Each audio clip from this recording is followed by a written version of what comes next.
I am the clapper loader, and without me, there are no movies. Alright guys, welcome back. This is my third podcast in a few days, as I am still obsessed with Malignant, and I've been telling my family about it, and I'm waiting on them to report back to me to let me know what they think. But as I've noticed in the past few days, we've had Steve from Blue's Clues come out of hiding, so to speak. He has resurfaced and he did a video and he kind of had an apology for all of his followers. And what does this have to do with Malignant? Well, because I kind of grew up with Steve. I was a young mom at the time and I had young kids. And I think it's important to have that excitement as a kid. And that's why I am about films. I may miss some of the more spot-on things about films. I may miss some of the more mind-blowing aspects of films. My love for film comes straight from the heart. Like a lot of people loved Steve straight from their heart. So I was trying to make a comparison because that's where I am. Kind of an innocent place, just full of love for films. Now, why is Malignant not camp? It is not a camp movie. And I'm getting sad that people keep calling it camp. When I think of camp, okay, I think specifically of the 1960s Batman TV shows. I don't think they were going for Emmys for those episodes. I think they were just being as real life of an animated or cartoony or comic book character as possible. I think they were bringing the dialogue and delivering the dialogue the way they would think that a cartoon character or a comic book character would deliver it. It was intentionally, quote unquote, air quotes, bad delivery on the lines, bad overacting, almost, melodramatic, because it was supposed to be that way. That's the way they intended it to come across. I don't think James Wan intended for Malignant to come across as camp. I don't believe he intended it to come across as bad, so bad it's good, so bad that you enjoy it. I do believe that he took this thing seriously, as I did. I do believe that the whole style of the film itself is a throwback to a time where we were a little bit more, I hate to use the word innocent when you're describing a horror film, but a little bit of a different time in a different place. I think James Wan was able to mix a lot of different elements into a smoothie called Malignant, and it had nothing to do with being so bad it's good. I just don't believe that that's what he set out to do. I think with all his work that I've experienced, he took it just as seriously as someone would take Daniel Day-Lewis's performance or, someone of that caliber's performance. You would never think of them doing camp or making a movie that was so bad it was good. Although, I will say, if you think about some of Daniel Day-Lewis's performances, you could apply the same definition of camp to his performances. But why don't you? Because you realize that it is serious. He takes his stuff very seriously. Now, I'm going to use Meryl Streep as an example. My next example of camp versus, not being campy. Think of Meryl Streep. Okay, I'm thinking of her. The first movie that popped into my head was her performance in the movie Heartburn. I believe it's 1988 with Jack Nicholson, Meryl Streep. I don't believe Or you can take her performance in Falling in Love with Robert De Niro. So there's Meryl Streep and Robert De Niro, or Meryl Streep and Jack Nicholson in Heartburn. Either one of those films. I don't believe that Meryl Streep, whatever character she was playing a wife in both of those characters, or in both of those films, was intended to be bad. Okay? And it wasn't. Both of those movies are really good.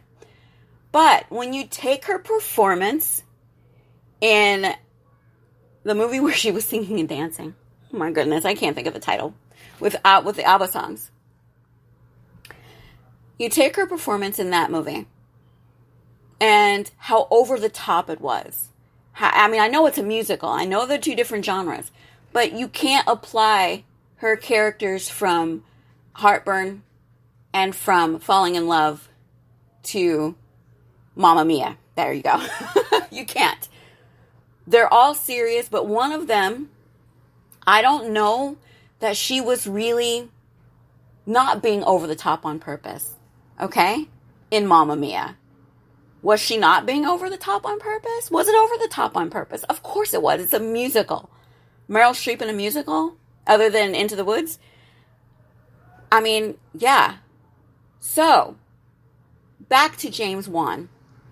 I don't think that James Wan, under the same explanation that I gave you regarding Meryl Streep, decided, okay, I'm going to do Insidious, I'm going to do Saw, I'm going to do,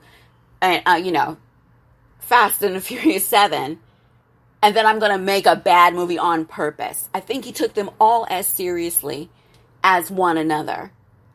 So this is why I cannot apply the definition of camp to Malignant. I think it's doing it a disservice to write it off as just campy.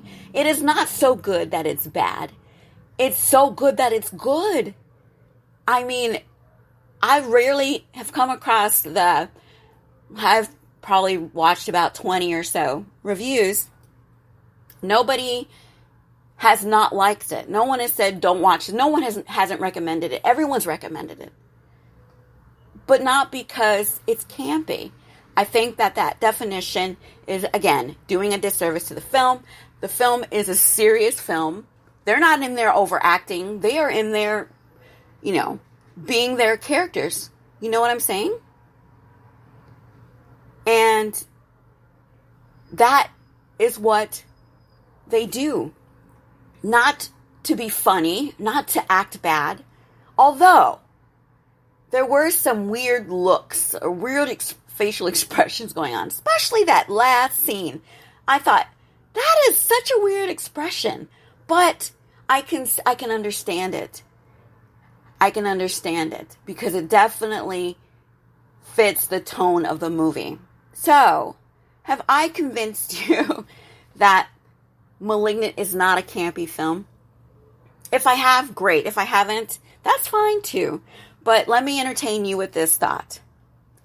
It isn't campy. It's actually exploitation. It is definitely exploitation.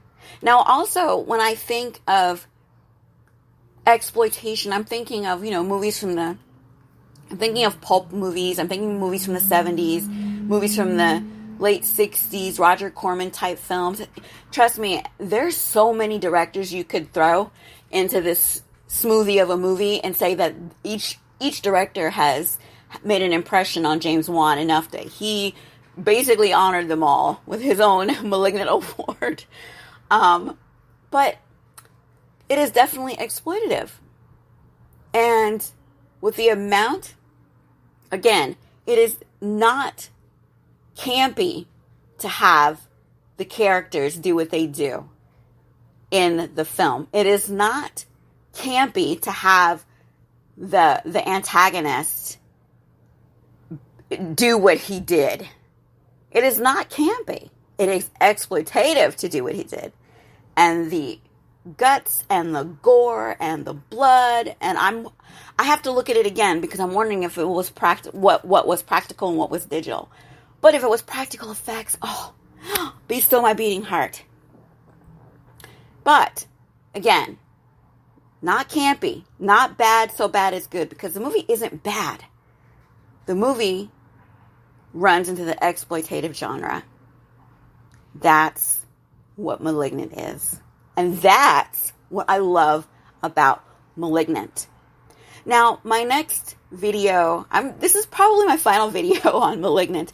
My next video, I'm actually going to roll it back real far, because as I watch a lot of YouTube and have it on, I've been listening to, not necessarily watching all the time, but listening to a lot of different movies that YouTube has for free. And one of the movies that keeps popping up on my feed is War Games.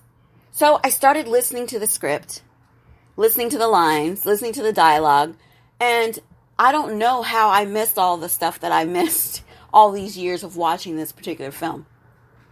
But I'm going to do kind of a spoilery thing, and I'm wondering if you might have heard the same thing in War Games that I heard. But for now, enjoy Malignant, enjoy movies, and stop back, because I am the clapper loader, and without me, there are no movies.